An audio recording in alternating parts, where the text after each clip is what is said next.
तो ethical issues in psychological testing, ठीक है। तो psychological testing needs to be conducted in a fair and ethical manner. कोई भी टेस्ट है, साइकोलॉजी के टेस्ट, उनमें एक एडमिनिस्टर करने का एक फेयर तरीका होता है, एक स्टैंडर्ड तरीका होता है। यानी कि आप टेस्ट को कहीं भी किसी भी सिचुएशन में यूज कर ले रहे हो, किसी की व्यक्तिगत बात को पब्लिक कर रहे हो, कोई ऐसी बात है जो कॉन्फिडेंशियल है उसको व्यक्त कर देते हो। बहुत से ऐसे डायरेक्शन होता है जो एपीए और कई ऐसी संस्थाएं हैं जो निर्धारित करती हैं, एथिक्स को निर्धारित करती हैं। अगर वो आप प्रैक्टिस करोगे तो आपका लाइसेंस कैंसिल भी कर सकती है, उसके भी उसमें प्रावधान है, ठीक है। तो एथिकल इश्यूज भी जानना बहुत जरूरी होता है। जब क्लिनिकल प्रैक्टिस करते हो, टेस्टिंग करते हो, सारी बात है, ठीक है। तो टेस्टिंग ही मेन चीज़ है उसमें, और वो प्रैक्टिस तो है ही है साथ में।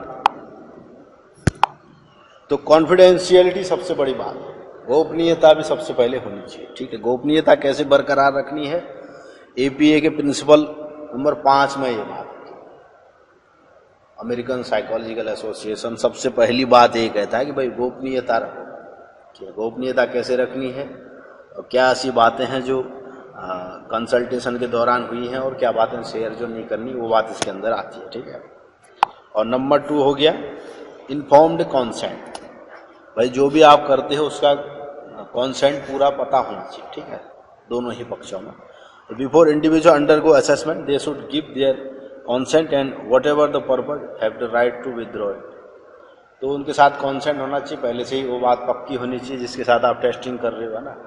यानी कि कोई ऐसी बात है जो उसको पता नहीं है, तो ये सब पहले से ही व्यक्त होना चाहिए, पहले ही पता होना चाहिए भाई आपकी टेस्टिंग हो रही है, ये सब बात स्पष्ट होनी चाहिए, ठीक है।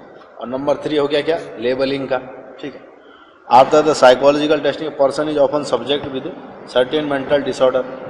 भाई आप टेस्ट करोगे उसके बाद यही कहोगे कि भाई आपको मेंटल डिसऑर्डर है, तो उस बात को लेके भी बहुत सी ऐसी एथिकल इश्यूज होते हैं। तो क्या होते हैं, द लेबलिंग प्रोसेस में not only stigmatise the person but also lower tolerance for stress and make treatment more difficult.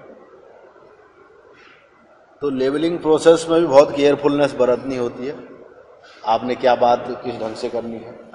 तो लेबलिंग है किसको कैसे लेबलिंग करनी है मेंटल डिसऑर्डर का, और उसको क्या बात कैसे किस ढंग से कहनी है। भाई आप ऐसी बात कह दो कि वो आदमी डिप्रेस हो जाए या और ज़्यादा तनाव में आ जाए, इस ढंग से इस बात को भी ख्याल रखना होता है, ठीक है।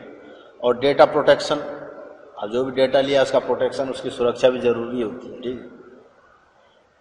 किसी ने कोई इन्फॉर्मेशन दी है उसको प्रोटेक्शन देना भी जरूरी होता है, नहीं कि आपने कोई डेटा है कहीं चोरी हो गया या कहीं नहीं है, बस लापरवाही, ये सब बातों का भी ख्याल होना चाहिए। और इन्वेजन ऑफ प्राइवेसी, प्राइवेसी भी बहुत ज़रूरी होती है, ठीक है। कोई ऐसी प्राइवेसी बात है जो रिवील्ड ना हो, ठीक है। कोई अपनी बात के लिए, अपने पर्सनल फायदे के लिए तुम उसको पब्लिक कर दे रहे हो, ऐसा नहीं हो सकता, ठीक है। ये सारी बातें ख्याल रखनी होती है टेस्टिंग में। और कम्युनिकेशन ऑफ टेस्ट रिजल्ट जो है उसका कम्युनिकेशन कैसे होना है, कैसे बातचीत उसके ऊपर करनी है, ये भी एक इथिकल इशू है। ये सारे नैतिक मुद्दे हैं जो ख्याल रखने होते हैं।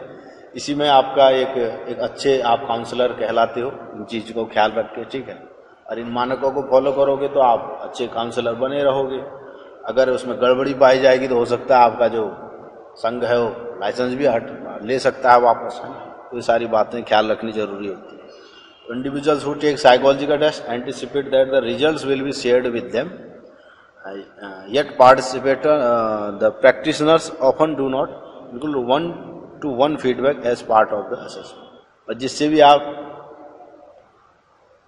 टेस्ट करवाते हो तो उससे ये भी कंफर्मेशन होना चाहिए कि जो इसके रिजल्ट्स आएंगे वो आपके साथ शेयर होंगे या नहीं होंगे। सारी बातों का भी कंफर्मेशन होकर टेस्ट लिया जाना चाहिए, ठीक है। और कंसिडरेशन ऑफ इंडिविजुअल डिफरेंसेस का भी आपने ख्याल रखना है टेस्ट लेते time. Knowledge of the respect for the individual differences is highlighted by the professional organisation that deal with psychological testing. Individual differences का भी ख्याल रखना है, भाई पर्सन टू पर्सन डिफरेंसेस होता है, किसका टेस्ट किस ढंग से लिया जाता है, क्या बातें, सारी बात आपने ध्यान में रखनी होती है। डिवाइडेड लॉयल्टीज, ठीक है। It is often conflicting commitments for the psychology who use test. कुछ बात ऐसी होती हैं, ठीक है, आपस में जो अंतर्द्वंद वाली होती हैं, तो उन बातों को भी ख्याल रखना है, ठीक है। और टेस्ट सिक्योरिटी की बात है, test material must be kept secure. जो भी आपने टेस्ट मटेरियल दिया वो भी सिक्योर होना चाहिए, क्योंकि ये सारी चीज़ें गोपनीय होती हैं, एक प्रैक्टिशनर के ही पास हो सकती हैं। यानी कि आपने कहीं टेस्ट से छोड़ दिया कोई और दूसरा उसको मिसयूज कर ले, ये भी बात ख्याल होनी चाहिए। ह्यूमन राइट्स का वॉयलेशन नहीं होना चाहिए, मानव अधिकार का वॉयलेशन नहीं होना चाहिए, डिह्यूमनाइजेशन नहीं होना चाहिए। किसी भी व्यक्ति को ह्यूमन की तरह ही ट्रीट करोगे, उससे अलग करके उसको ट्रीट नहीं कर सकते, ठीक है। एक्सेस टू साइकोलॉजिकल टेस्टिंग, ठीक है, everyone has not access to psychological testing, being tested can be expensive. भाई हर चीज़ हर व्यक्ति के ऊपर टेस्ट नहीं कर सकते, कोई साइकोलॉजिकल टेस्ट काफ़ी एक्सपेंसिव भी होते हैं, और कोई चीज़ ऐसी होती हैं जो सारी बातें, गोपनीयता भी है, सिक्योरिटी से रिलेटेड बात है, बहुत सी बातें हैं, डिह्यूमनाइजेशन की भी बात है, कोई आप टेस्ट कर रहे हो किस ढंग से कर रहे हो, है ना, ठीक है। आप मशीनरी को लेके किसी ऊपर ह्यूमन के ऊपर डिसीजन नहीं ले सकते, ठीक है, डिह्यूमनाइजेशन की ही बात है। तो सारी बातें ध्यान रख के टेस्ट को करना होता है, एडमिनिस्टर करना होता है, ठीक है। और जो बात है टेस्ट सिक्योरिटी की, ये तो हम कर ही चुके हैं, टेस्ट मटेरियल सिक्योर होना चाहिए, दोबारा रिपीट हो गया है, ठीक है। और सेंसिटिविटी टू डिसेबिलिटी, और जो भी डिसेबल पर्सन है जिसको कोई ऐसी प्रॉब्लम है फिजिकल या मेंटल, उस पर दूसरे तरीके से उसको डील करना है, ठीक है। Another important ingredient of valid test administration sensitivity to disability in the examiner, impairments in the hearing, vision, speech और मोटर कंट्रोल में सीरियसली डिस्टॉर्ट टेस्ट रिजल्ट्स। भाई कोई भी ऐसी बात है जो कमी है उसको दूसरे ढंग से डील किया जाता है। कोई व्यक्ति फिजिकली रूप से डिसेबल है या मेंटली डिसेबल है तो उसके लिए दूसरा तरीका, अगर उसको भी उसी रूप में लोगे तो टेस्ट रिजल्ट को प्रभावित करेगा आपको। और test anxiety refer to those phenomenological, physiological and behavioural responses that accompany concern about possible failure on a test। तो टेस्ट एंग्जाइटी का प्रभाव न हो, इस बात का भी ख्याल रखना है आपको। इसका क्या प्रभाव होगा, आपका जो टेस्ट रिजल्ट है वो प्रभावित हो सकता है। जिस भी आपको भाई टेस्ट के अंदर ले जाओ, ऐसे कंट्रोल सिचुएशन में ले जाओगे किसी व्यक्ति को, हो सकता है वो घबरा जाए, मानसिक रूप से घबराहट हो जाए, उसको शारीरिक रूप से कुछ ऐसा उसको लगे, वो फिर दूसरे तरीके से रिस्पॉन्ड करे, उससे भी आपका टेस्ट प्रभावित हो सकता है। इसलिए ये भी एक इथिकल मुद्दा है, इस बात को भी ख्याल रखना है आपको। ये तो सारी इथिकल इश्यूज की बात हो गई, ये पटना यूनिवर्सिटी का एक सोर्स है, वहाँ से लिया हुआ है, ठीक है। तो ठीक है, मिलेंगे नेक्स्ट लेक्चर में, बात करेंगे, नेक्स्ट यूनिट में बात करेंगे। नेक्स्ट यूनिट क्या है, टेस्ट कंस्ट्रक्शन है, ठीक है।